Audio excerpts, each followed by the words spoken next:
in Western New York, demonstrators took to the streets of Buffalo. They gathered on both sides of the city, blocking off traffic as they staged a die-in. News 4's Joe Malillo is there. He joins us now with the very latest.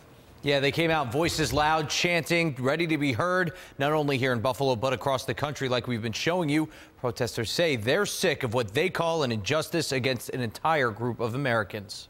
On the east side. No justice, no peace. And on the west side. I cannot breathe. Protesters connected with organizations from all around Buffalo came out to fight for racial equality. It seems today it's a crime just to be a black man, a black woman. It seems like out here nothing's changed. It's the same system, the same slave mentality, and it's enough.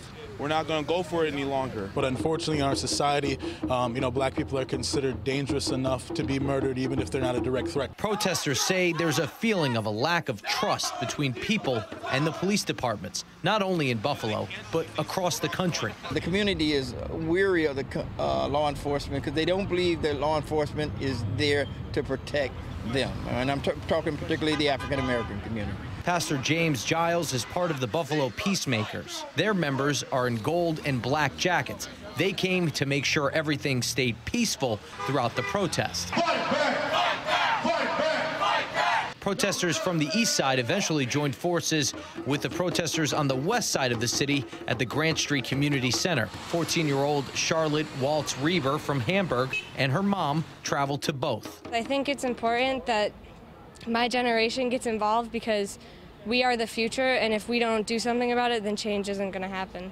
Charlotte says she came out today because she was angry about what happened to Eric Garner and Mike Brown, but she's worried the protests today were too confrontational. I think they should be more peaceful.